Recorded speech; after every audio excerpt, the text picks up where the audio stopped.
What's up, wrestling world? This is Andy Perez with 411mania.com, and happy Thanksgiving and a happy belated birthday to the gobbledygooker. You are watching Dissecting Dynamite, and if you are a fan of the show, make sure you like, make sure you subscribe, make sure you comment down below what you thought about tonight's episode of Dynamite, and most importantly, make sure you share on social media so that other fans of AEW can join in on the discussion. We want everybody here talking about Dynamite. As for me, I'm like Will Hobbs last week before he viciously and selfishly turned on his friend and joined Team Taz. And by that, I mean I am going solo this week. So make sure you are active in the chats. Make sure you are talking about what you thought about this week's Dynamite. And first of all, the show kicked off with something that would make our former guest host Blake Lovell very, very happy. The show started with our boy, John Hungy. Woo! Oh my gosh, John Silver tonight. John Silver was looking like John Gold. I mean, he was looking like a monster in the ring against Hangman Page and a lot of and a big portion of this match. I know you guys loved it, and I loved it too. Those stiff kicks coming from John Hungy, coming from the Meat Man himself, and he looked great throughout this match. He was he was right at the forefront, right in the middle of the Dark Order, given the symbol, and he looked like a star. Mr. Brody Lee currently out with an injury, and Meat Man John is certainly taking over the rings. He's taking over the reins rather, and we ain't talking about no Roman today, but nonetheless, John Silver looked wonderful in this first match against Hangman Page, and that's not doing Hangman Page. That's not doing Hangman Page dirty. Page right off the bat denied the fist bump from John Silver, so immediately I was against him in this match. But I can see exactly how talented Hangman Page is, and he showed it off too. And I'm pretty sure John really enjoyed Hangman's performance in this match, giving him a tap on the booty about halfway through. But yeah, Hangman coming out on top against John Silver, and a competitive match, more competitive than I thought it would have been. Those of you watching at home, make sure you drop a comment in the chat. Let us know what you think about the current iteration of John Silver. John Silver keeps on going up and up and up, and he keeps on climbing that ladder. He keeps on climbing the rungs, showing exactly what he can do. And this showing against Hangman Page may just be his best showing yet. Afterwards, Evil Uno comes in, cuts a promo saying that there's no ill will between the Dark Order and Hangman Page, and he actually compared the Elite, Hangman Page's former cohort, he compared it to a cult. The Dark Order comparing the Elite to a cult. I'm sure the irony isn't lost to all of our viewers at home. But Hangman Page, it's undeniable. Hangman Page has been in a tough position for not only the past year, but specifically the past few months. He is in a very vulnerable state, and whether or not he's going to team up with the Dark Order remains to be seen. We've had people in the past comment in the chat about how Hangman has said on a couple occasions how he's not going to stoop to the level of joining a cult. Evil Uno definitely turned that thought on its head tonight, comparing the Elite to a cult. So whether or not that changes Hangman Page's demeanor towards the Dark Order going forward, it remains to be seen. But the interesting part is that this is Hangman's first match since his tournament defeat to Kenny Omega back at Full Gear, and this teasing involvement of the Dark Order, if anything, it's helped him improve in terms of sobriety. It seems, as Tony Schiavone mentioned in commentary this week, Hangman Page came out to the ring without a glass of bourbon in his hand, without a red Solo cup filled with beer in his hand. It looks like he's on the straight and narrow, at least for right now. So whether or not that continues, who knows? what do I think Hangman Page has in store coming up? We'll talk about that later when we go into conspiracy theories regarding the Moxley and Omega situation. But nonetheless, right now, this opening match between Hangman and John Silver. Anytime I get to see John Silver in the ring, it is an immediate smile across my face, and we have Jonas in the chat again this week agreeing with me, saying pound for pound, John Silver is gold, and I definitely cannot disagree with that. John Silver's still on the up and up, even after suffering his loss to Orange Cassidy, even after suffering this loss to Hangman. I don't think it makes him. I don't think it makes him look weak. I think it just makes him look determined. So whether or not he keeps that determination going forward, I hope he does. But we'll see what John Silver has in store coming up for the Dark Order. But speaking of Hangman, speaking of Kenny Omega, that actually leads us into a promo from Kenny Omega. A promo that was really enlightening in terms of Kenny Omega's character progression over the past few months. I've spoken about it with guest host upon guest host multiple occasions. Kenny Omega's turn towards his current state has been very, very gradual, and while his arrogance, while his confidence has definitely been displayed through the entrances that he has every single week at AEW Dynamite, making Justin Roberts gasp for air near the end of every single introduction to Kenny Omega, but finally his promos are really starting to catch up to his new character. Before, he's been maybe a bit more subdued with his promos, definitely giving off those heelish tendencies. However, this promo in particular, he went all in on the AEW champion Jon Moxley, and pun intended. Don't worry, I know what I'm saying. But yeah, Kenny Omega says that he has changed and he has advanced since last year. And you know what? So has Moxley. And the change that Kenny Omega doesn't like seeing is Jon Moxley's face plastered on billboards all across the country. He doesn't like Jon Moxley taking on the moniker of the best in the world, and Kenny Omega is back, and he is here to claim that moniker once more. And to cap off the promo, Kenny Omega with some true fighting words against Jon Moxley, saying that Moxley needs to leave his garbage at home. He needs to leave his steel chairs at home. He needs to leave his kendo sticks. He needs to leave his tacks. He needs to leave his barbed wire covered bats. He needs to leave that at home and try to wrestle Kenny Omega. Try to defeat Kenny Omega in the middle of the ring. And then to cap off his fighting words, he even suggested some fighting words in terms of Jon Moxley's dad, who Jon Moxley's of course brought up in his promo last week. Kenny Omega says that his dad would beat the shit out of Jon Moxley's dad. Who knows? Maybe next week, if Kenny Omega is still feeling some injuries, is still feeling that neck, still feeling that head from a bit of a paradigm shift that we see later in the night, maybe we can have Mr. Omega versus Mr. Moxley in the middle of the ring. A couple of geriatric men representing their sons. I would pay for that. And winter is the final season of the year. Kenny Omega and Jon Moxley's dad surely in the final seasons of their life. So it may very well match the thematics of the show as well. If you're watching at home, make sure you let us know, what did you think about this Kenny Omega promo? How do you see Kenny Omega's character moving forward? And we're going to get to Kenny Omega even more a bit later on into the show. But that brings us to our next match of the night. We had Big Will Hobbs in action. I'm sorry, not Will Hobbs anymore. So please excuse this title card here. We have Powerhouse Hobbs in action this week, and soon after turning heel on his former best friend Darby Allin, we had Powerhouse Hobbs in there facing off against poor Lee Johnson. I know Lee Johnson has been able to show a bit of his skills on AEW Dark.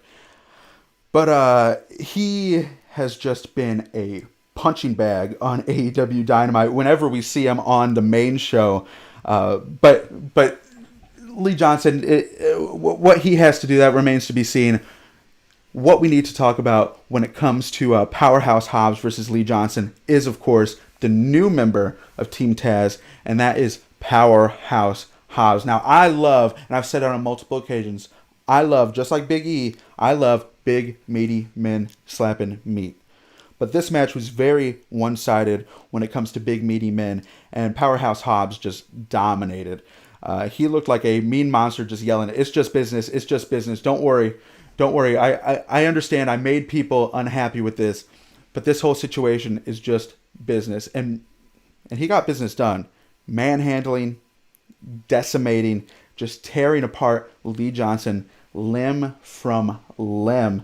And Big Will with that big power slam at the end of it, that's just an exclamation point at the end of this match. Just showing that Will Hobbs is here, that Powerhouse Hobbs is here, and he is ready for action.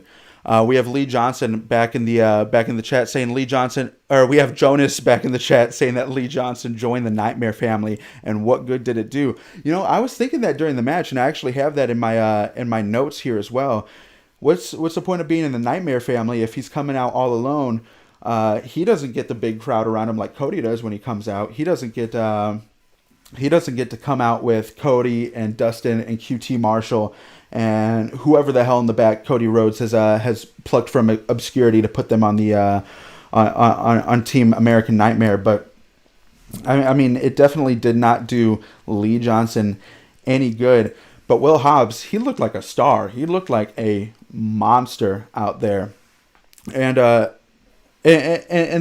interesting part to me in regards to Will Hobbs joining Team Taz is that Cage and Starks have already had a bit of issues in terms of who's next in line for the TNT title. We've seen a bit of stolen glances, maybe a bit of issues while they're working in tag teams, and now you have Will Hobbs in the mix. These are three dominant men. Two of them dominant in terms of physicality. That's Powerhouse Hobbs as well as Brian Cage, and then Ricky Starks dominant in terms of what he can do on the mic and just personality in general.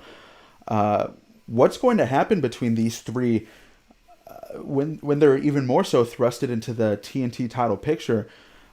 Ricky Starks has proven to me what he can do on the mic and how he can carry a story moving forward verbally.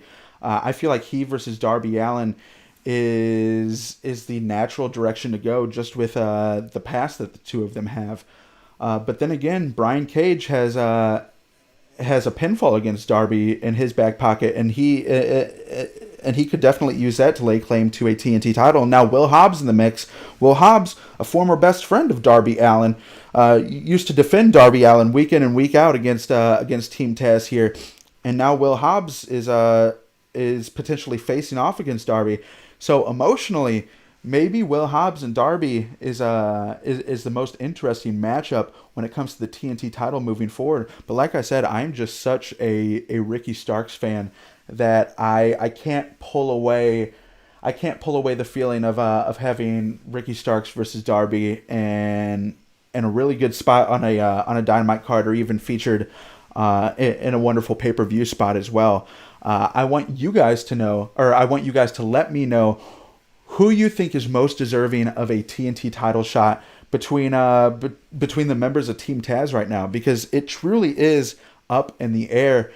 So yeah, let me know what you are thinking moving forward, and let me know what you thought of Powerhouse Hobbs as a heel, how he worked this match. We already have Tony Khan's past comments saying what he thinks of Will Hobbs and where he sees Will Hobbs moving in the future. He sees big things in Will Hobbs, and we were definitely shown that in this match. And then afterwards, we had even greater story development. A bit of what seemed like Vince Russo writing, the good kind of Vince Russo writing, the kind of Vince Russo writing that makes you think, oh God, is this a shoot? What's going on right here? What's going on between Taz and Cody? Because Taz comes into the ring afterwards, boisterous personality and all. He grabs that mic and he is screaming at the top of his lungs, saying that the FTW title deserves more praise, deserves more recognition within AEW. And I can't say I disagree. I don't really care about the FTW title aside from the history that it has in AEW. I really couldn't care less about it. Pause for the drink. I couldn't really care less about it. So I guess he's justified in feeling that way. But the way he handled it, just begging for management to come out so that he could confront them, so that he could get the answers that he thinks that he deserves. And of all people, we have the former TNT champion Cody come out. No sign of Shaq in sight. Once again, where's Shaquille O'Neal? If you're going to bring up Shaquille O'Neal and then he doesn't show up for a few weeks, I mean, I'm not going to forget about it just because, I want to see Shaq in the ring against Cody, or maybe because I don't want to see Shaq in the ring against Cody, but that I'm not going to get into it that much. But come on, Shaq. Come on. Show up. Give Cody a rub. Come on. Show up. Give Cody a chokeslam, whatever you want to do. We have Jonas back in the chat saying that the FTW belt is more real if it's defended, and isn't that up to Taz? That is a very good point, but I guess what Taz is saying is that he's not the booker, he's not management, he's not out here making the matches, and he's given the reins to AEW, saying, "Here, you take the belt. I want you to give it the recognition that it deserves." But Cody really slights Taz. He says, "Okay, I'll." Basically, what happens when you bring a mishandled or mismade burger into McDonald's and say, "What's going on here?" "Oh, I'm sorry. I guess I'll go tell my manager about it." That's what Cody did. That was the whole situation that Cody had, and Taz made him pay for it. As Taz was walking away, he noticed that Cody disrespected Taz by turning his back to him. When you turn your back on Taz, you might as well expect a Taz mission. You might as well expect to be KO'd within seconds, and that's just about what happened to Cody. Taz chokes out Cody, and where is this going for? Obviously, you have to split up Team Taz in some way. Somebody's going for that TNT title. Whoever's not going for that TNT title, it looks like they're going for Cody. What's the most interesting matchup here? I mean, all of these matches could be good, but Will Hobbs versus Cody is something that I think I'm very interested in. Let us know, who would you like to see in Team Taz face off against Cody, and who would you like to see in Team Taz face off for the TNT title against Darby Allin? Make sure you leave that in the chat. But for now, we are moving forward because we had a short Eddie Kingston promo saying he's not mad at the Lucha Bros. He's not mad. He's just disappointed. And as he was about to go on one of his classic Eddie Kingston spiels, you have Jon Moxley come up, get face to face with Eddie Kingston, and we had Kingston back off a bit, realize that Jon Moxley's the top dog, but he's saying Jon Moxley, John, I didn't attack you. I didn't put you out last week. My business with you is done. I'm looking forward to new things, and you know exactly who attacked you. Of course, hinting at Kenny Omega. I think otherwise. We'll talk about that in just a bit. But first, we have to talk about the next match of the night. We had Top Flight versus the Hybrid 2 versus TH2. Now, Top Flight, of course, made their Dynamite debut last week. Great high flyers, great submission specialists. Great high flyers, and then TH2, of course, are high flyers as well, but also have that submission specialist vibes in there as well. And apparently now TH2 is making a run for the titles, but we have Top Flight in their way. Top Flight put on an amazing showing last week. Unfortunately, I wasn't a huge fan of this match. A lot of it was fun to watch, but some of the offense seemed a bit too. I mean, it's silly to say this within the limits of wrestling, because of course it's all predetermined or choreographed to a degree, but a lot of this just seemed too calculated, too choreographed to me, and some of the areas of the match just didn't flow well for me.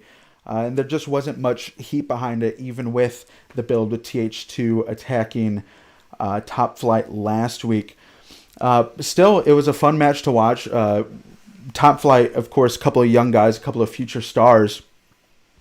Unfortunately, they didn't come out on top. We had the death roll into the ankle lock by Angelico, and TH2 were able to come out on top. Bit of a post-match attack, but then the Bucks come in, clearing the ring. I'm interested to see where the tag division is going from here. We have such a deep division. We have the Young Bucks, FTR, SCU, Private Party, Lucha Bros, Best Friends, Top Flight, TH2, Jungle Express. And what I want to know is what's up next. We had a short promo this episode of Dynamite by FTR. Didn't seem to be many issues within the team. I thought that there were going to be some major issues, especially with how that Full Gear match ended. Going to the top rope with an attempted 450 splash. Just going off their usual game plan, but they still seem to be a pretty solid unit. And they have their sights on the tag team titles again. So we have that to look forward to. But when it comes to the rest of this tag team division, we have a lot of undefined characters on the lower side of it so far. I still want to see who Top Flight is. TH2 finally back on Dynamite after God knows how long. Really still has to define themselves, adding a bit more oomph to their characters, a bit more edge with these post-match attacks versus Top Flight. But where they continue, that remains to be seen. I'd like to know what you guys think of what you guys thought about this match first of all. But who do you see coming up against the Young Bucks once this feud versus FTR comes to an end? Or who do you see vouching for going for the tag titles in general? I would love to know. So make sure you leave a comment in the chat. While you're at it, you know what? Make sure you like, make sure you subscribe, and make sure you share this video across your social media platforms so that we get people coming back each and every week chatting, dissecting Dynamite with us. From there, we have a match that I was actually very, very much looking forward to. We had Chris Jericho and Jake Hager of the Inner Circle facing off against SCU. And what I noticed right off the bat is that there didn't seem to be a lot of the issues with Inner Circle back when MJF first joined. I didn't see a lot of those issues carry over to the to ringside tonight. I guess that trip to Vegas really did bring them together, really did help them bond. But nonetheless, it seems like they are really gelling. Seems like MJF is really finding his place within the Inner Circle, and we saw that at full display with him helping Jericho and Jake Hager win, hitting Kazarian with that, or hitting Christopher Daniels rather with that Dynamite Diamond, helping Jericho hit that Judas Effect and get that 1, 2, 3. I really missed seeing Christopher Daniels on Dynamite. I mean, a lot of these people are people that we don't get to see wrestle on television very often. Chris Jericho, of course, has segments every week, doesn't get into the ring every week. Jake Hager, I feel like he has like one match every 3 months. And then, of course, Kazarian and Chris Daniels, even though they are down on Dark every now and again, or pretty quite often, we don't get to see them on Dynamite a whole lot. So to see them was a bit of a treat. But what I really want to know is, where is the Inner Circle going? Where is... I mean, MJF doesn't seem to be planting many seeds in opposition to Jericho, but we still have the issues on the back burner between Sammy and MJF, as well as Wardlow and Jake having a bit of issues between those two brewing still. We have Jonas back in the chat saying, will this turn out to be the last time MJF can use the Dynamite Diamond ring? You know what? I'm hoping he gets to keep that ring even after next week. I'm hoping they just bring out a new one. I mean, AEW has a $1 million TV deal with TNT, so I'm sure that they can afford another diamond ring for the next winter. But we are still trudging forward, because next up we had Moxley and Omega contract signing part 2. Unfortunately, Didn't get the traditional contract signing again for the second week in a row, and that's because Moxley is hell bent on tearing apart Omega. He thinks that Omega is the one that attacked him last week, and this is where. Make sure you break out your tinfoil hat. Make sure you bring out your calendars, because we're going to talk conspiracies here for a moment, ladies and gentlemen. I don't think Omega is the one that attacked Jon Moxley. Omega is a dick. Yes, he's definitely a dick. However, I don't think I think he wants to win with more class than that. I think he wants to win, like he's been saying, fair and square in the middle of the ring. So, with that being said, who is the one that attacked Jon Moxley? We've had a few different suggestions. I know Blake Level, our former, our one-time and sure to be future guest host, he's saying that he wants Kenta to come in and face off against Jon Moxley. Of course, he put the challenge out to Moxley. He wants Moxley's U.S. Championship over in New Japan. But while that would be exciting, I'm thinking, for me at least, the best way to develop this story would be Hangman being the one that ended up beating up Moxley, KOing him, putting him in back. Now just let me explain myself a bit here. Hangman, of course, heartbroken after the loss to Kenny Omega, but here he is, and he has an opportunity to potentially face and defeat Kenny Omega for the AEW World Title in the future. While I'm sure he would love to win that title from Jon Moxley, beating his former partner for the AEW World Championship seems that much sweeter. I don't know. I'm just saying. I want you guys to let me know who you thought is the one that attacked Moxley, because we have to move forward to another really, really solid women's match. 2 solid women's matches back to back, week and week. One of them being for the NWA Women's title, and that was last week Thunder Rosa versus Serena Deeb. This week, Shida versus Anna Jay. And we had a great video package opening it up. Anna Jay's improvement over the past year has just been wonderful. Seeing her develop not only as a character but as an in-ring performer has been great. And if she is this good right now, a little over a year, maybe 2 years into training, into becoming a wrestler, then, I mean, what is she going to be another year from now? It's because this match was very, very entertaining to me. Anna dominated a lot early, almost won with a chair for kendo stick switcheroo.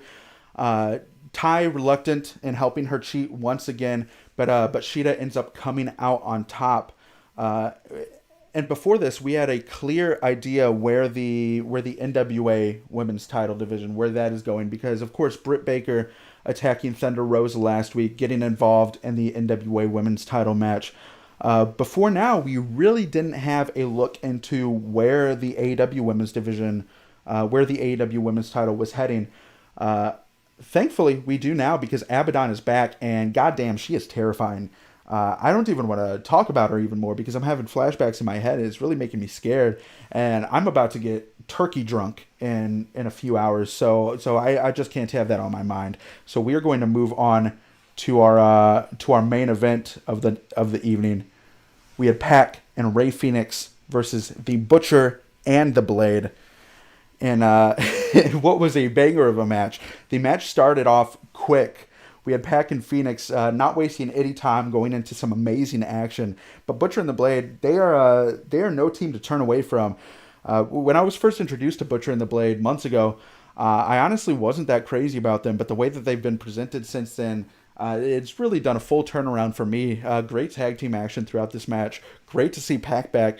And the thought of him feuding with Kingston is just simply incredible. They are both miserable bastards. I mean, where Scott Steiner and Triple H had they had like a flex off back in 2003. I think Eddie Kingston and PAC are going to have like a frown off in order to see who gets the advantage going into their eventual match.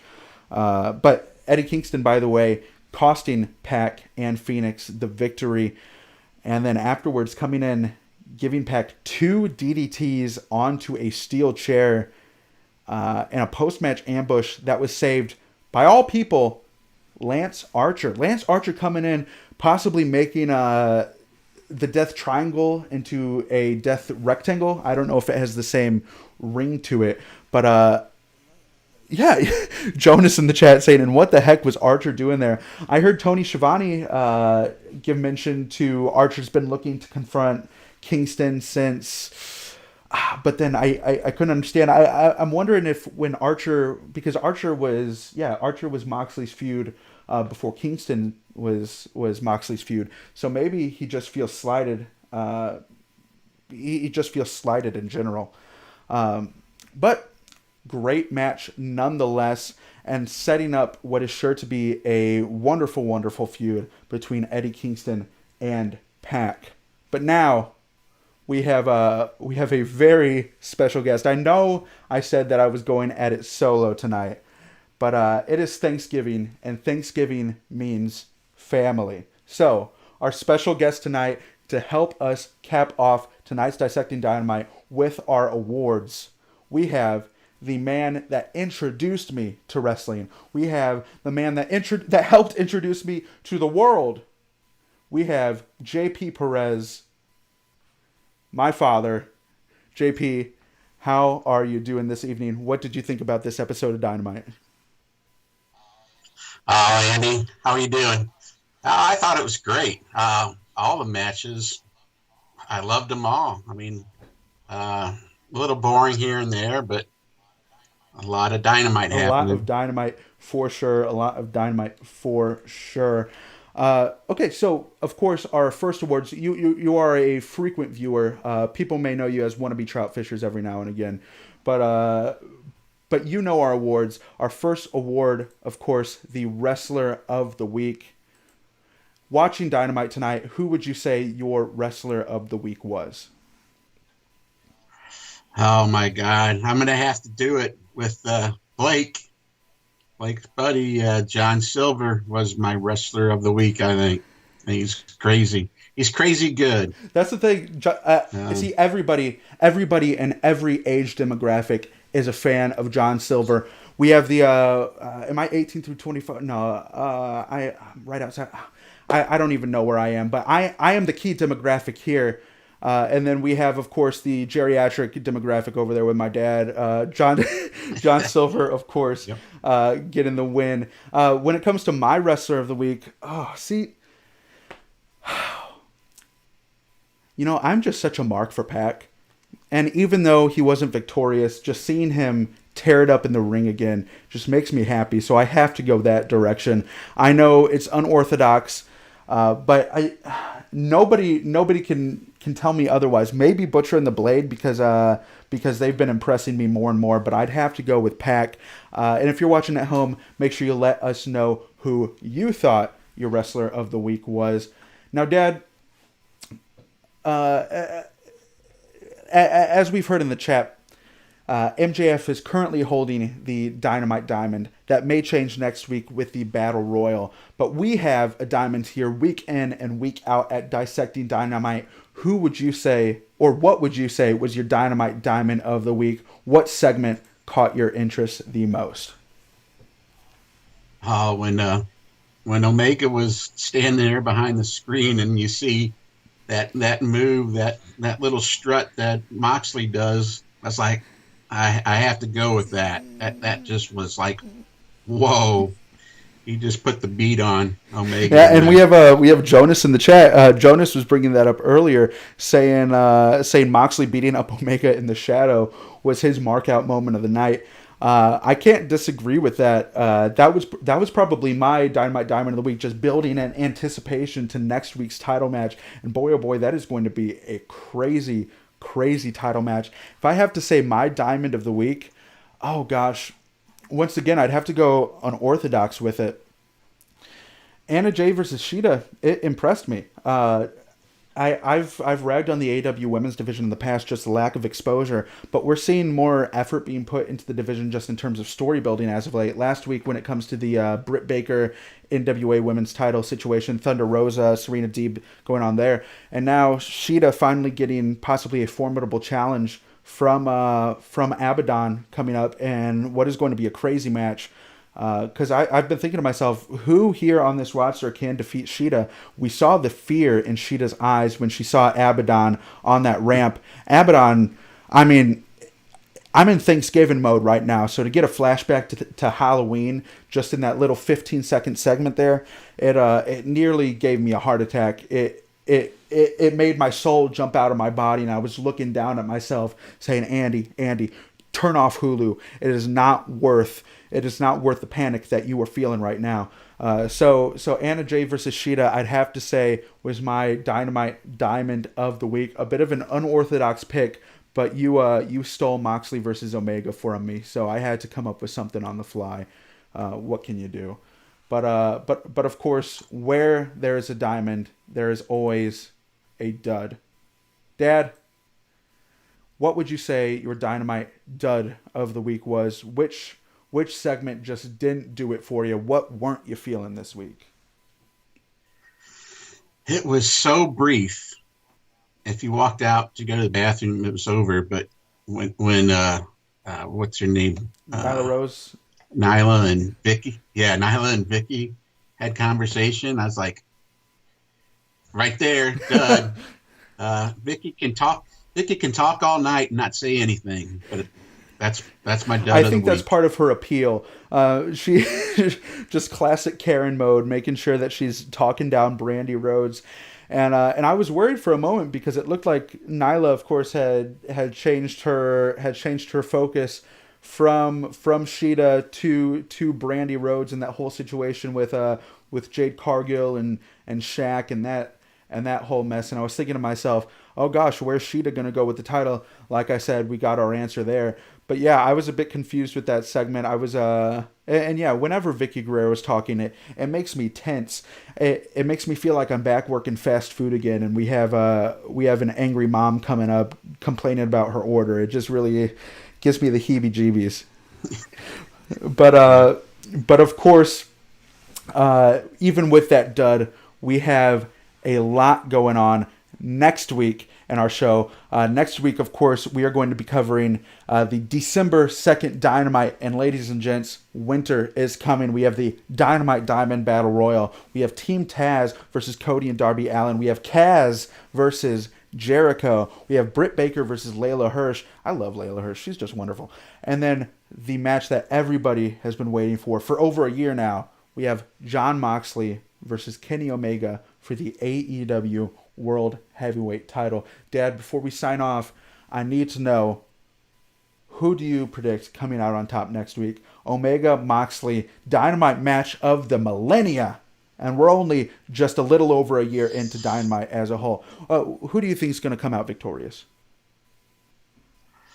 I think Moxley's going to put it to him. I think it's going to be a great match, but I think Moxley's going to hold on to that title for a little bit longer. I don't see it changing. See, I'm so conflicted on this because on one hand, you have Moxley that it's some predictions that Moxley may be heading towards Japan, at least for the start of the year, to face off against Kenta for the New Japan US title. But would they change hand? Would the title change hands on Dynamite? You know what? Just for the sake of disagreement, I have to say my pick next week. We have Kenny Omega coming out on top. But until then, thank you for spending time with us. We hope your Thanksgiving is safe and we hope it is tasty. We hope you're spending time with family.